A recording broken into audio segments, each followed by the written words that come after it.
Hörmətli izləyicilər, bugün sizə bir sınaq sualını izah etmək istəyirəm ki, bu sualda çoxu şagird səhv edib. Səhv əsasən nədən ibarət olub?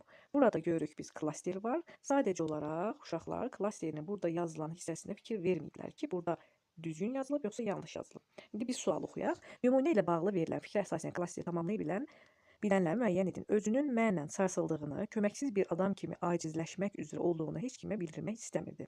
Bu cümlədə baxaq görək klasterin o yuxarı hissəsində yazılan doğrudurmu?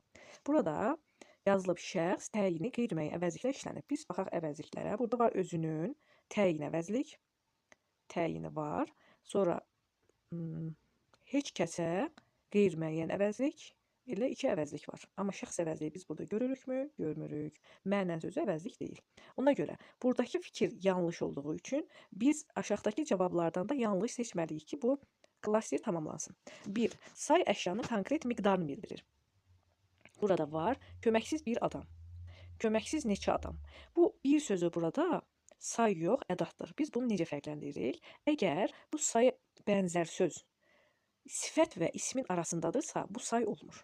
Bu olur. Əgər say olması üçün sifətdən əvvələ keçməlidir. Burada olmalı. 1 köməksiz adam, 2, 3, 5 köməksiz adam.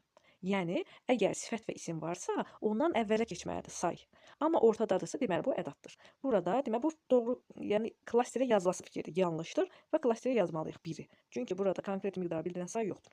Xəbər şəklində olan feil idi hissəciyi ilə işlənib. Xəbər şəklində olan feil istəmirdi sözüdür. İstəmir idi, yəni indiki zamandır. Yəni xəbər şəklidir və idi hissəciyi işlənib. Bu doğrudur. Doğru olduğu üçün bunu çıxırıq. Həm feil, həm də zərfi xüsusiyyətini daşıyan söz yoxdur.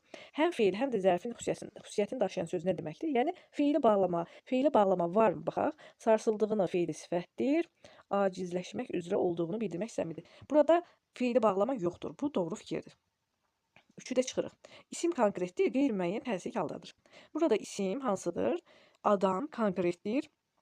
Amma qeyri-müəyyən tərslik halda deyil. Adam kimi. Baxın, bu adlı haldır. Adlı halda qoşulan qoşma da var burada. Adlı halda işlənmişdir. Ona görə bunu götürürük, çünki yanlışdır. 5. Feillərdən biri qayıdış, digəri məlum növdədir. Feilləri bir də baxaq. Sarsıldığını, sarsılmaq məlumdur. Baxın, sarsılmaq məlumdur. İkinci, köməksiz bir adam olduğunu, adam kimi acizləşmək məlum və heç kəsə bildirmək məlum, istəmirdi məlum. Hər biri məlumdur. Burada başqa növ yoxdur.